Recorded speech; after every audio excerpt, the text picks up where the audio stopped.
Start over again. Okay. So Thank you. your DDS piece, this should go to your participants and their support teams. When you have annual meetings, just integrate that into your documents. Okay. This side is part of the training for your staff. Definitely have sign-off sheets for all the training that you're providing to everyone, and have a separate binder that has all those training sheets in them. Okay. This piece for your day program, that's going to apply to you. For residential, it's going to be all of them. We'll see you soon. Yeah. So these items you want posted so that everybody can see them. It's accessible at every time. Okay. And this piece is for your staff. So you want to make sure that they understand what a modification is, what it takes to request a modification, and more importantly, that you cannot enact a modification until it is on the IPP. Okay? So this part is really generally all your HCBS rules.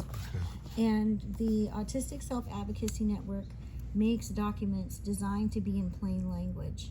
Not everything is pictorial based, like the binders we gave you that have the pictures. That's something that we had to develop in-house. Okay. But each one of these goes over different topics. So these you can also use at your care home, because it talks about like what are my rights depending upon where I live. Based on the type of setting, yeah. Oh, okay. How can I find out what rights I have? You can integrate these into trainings that you provide. There's a separate section because there's a lot of material here. So, as you can see, this is the easy use. So this has more pictures. You can blow these up make posters as out of needed. these. Yeah. Well, not just that, but if you have, if you're supporting people that have vision barriers, or they have reading barriers, you can make these into full page slides like we did for the visual version of the binder. Okay. So essentially it's the same concept. Is there a digital version of this that we'd have access to, or do you have to be a part of this It should network? be the ones that I sent you when I sent you a bunch of materials. Did you send it to me, or was it Alec? I think it was Alec. Okay, Yeah, I sent yeah, Alec he's got a it. whole bunch of materials. So Okay. that's I think part he of told this me about already. that. Okay. Now, this resource is totally free. If you Google them, Awesome. it will pull up all of these resources for you. We just made you a hard copy so that you would have it available to you. Thank you. So this is the one version and another version. Okay. And they're the same thing. It's just one is an easy read. yes, but they're all broken into different categories. So some talk about who do I talk to if my rights aren't being respected? What are my rights depending upon where I live? So they're all different topics that you can pull up. Okay, so then there's information on person-centered planning, which can help you with your ISP development. So with your ISPs, there are different formats that you can use, but the concept is really the same. So this provides examples, and you can go through each different topic. And what it does is it starts with like some basic things. Like here's a picture. So you can do a person-centered plan to find out what's important to a person, what they want their future to look like, how they want to live. And from that, you can create things like, what is my current life? And who are the people in my life? And oftentimes we find that the people in their life are right about here, especially in the care home system, right? So our goal in HCBS is to get people over here. We're looking for, are you making connections in the community? Do you know people? When you go to the store, do you have the same person that helps you every time? What's that person's name? Right? Do you like going to a community center or a library? Well, you know, there's a lot of people that go to those places pretty often because they enjoy going there, you know. So it's getting people out and about. Now this is pretty thick. We're not going to be able to go through all of this, but as you can see, we cover health, respect and dignity, things that work and things that don't work. And this is probably the most important, especially when you're bringing in a new person to your program. And what are some things too, like it as you go into this, like Alec he hasn't led an ISP, and I haven't led one for a while. Mm-hmm. So he's, I'm gonna come in with him when he does one. I think we got next week.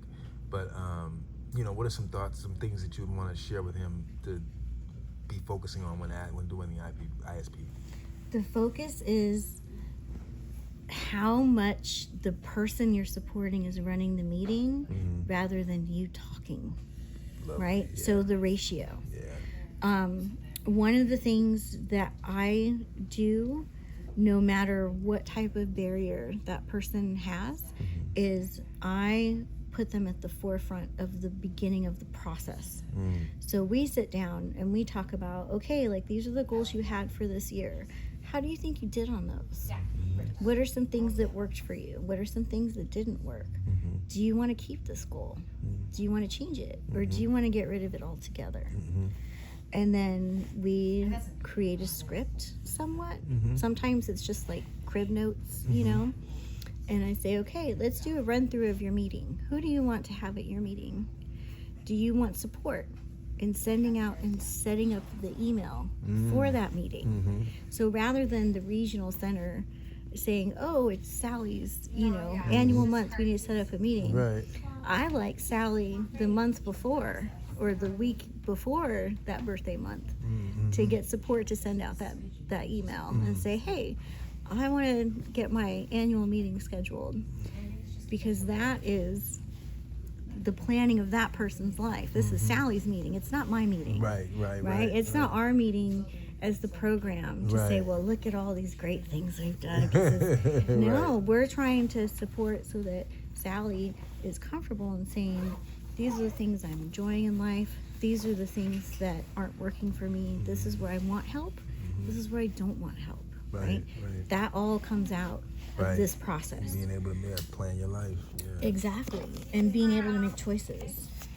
So here, this is more of an exploratory process. And one of the things that I've practiced doing is I read a lot about the communication process and how these plans are built, because this isn't a new concept. Person-centered planning has been around a long time, but we still can't seem to get the person in the center of the plan for some reason. So we're continuing to have to learn for ourselves. Because even the facilitators, everybody's planning it around themselves. We have historically been more efficient in providing people for services than services for people. Right? So this is that concept of, instead of just having the conversation and saying, yeah, that's what we provide, it's twisting it and saying, okay, this is the intent of what we're doing. Not just providing this space, but it's not our space, right? So how can we get the people that we're supporting to embrace their space? And part of that too is understanding where it is they're coming from, because you're in a unique position in that you have the care home piece, so you understand what's going on when that person isn't in your particular program for the day, right? But a lot of places don't have that perspective. And a lot of DSPs don't. If they only have worked in this type of environment and haven't been in the home setting, they may not understand why Sally came in yesterday and everything was fine. And today, and I've had to talk with Sally's pounding on the table and I don't understand what's going on, right? But if you do a plan like this, then you start learning the communication styles of Sally, so that you can better get information to try to figure out what's going on. Now, of course, there are some limits, so this goes over some things that you can do, some things you can't do. With the nature of our system, things often change, and we kind of have to roll with those changes. So this kind of piece, I would definitely recommend that as the administrator, as the director. But this is the piece for you. Okay. Is acknowledging those changes and things that you can do, especially when you have like staff turnover. Let's see. And everything in this binder is a part of what you sent to Alec too, right? So we've got a digital copy of this binder. Okay. But this is a beast. I only gave you chapter 4. Okay? So what you can do is take what's going to work within the confines of your program and start applying it. Not in having all these documents now that you're completing. Integrate the process into your ISPs. Yes. Integrate the process into your onboarding. When you have that 30-day meeting of, hey, Sally, you've been here for 30 days. What do you think about the program? Right? But doing it in a way that Sally can understand. So if Sally I love that. has a reading barrier, I would not give Sally a paper that looks like this. Right. Because when she goes home, if Sally wants to look at her day, this is not going to work for her, right? You can do person-centered plans and pictures. You can make it into a PowerPoint. You can do it on a Google Drive form. However that will work for that person. This is the actual workbook on outcomes.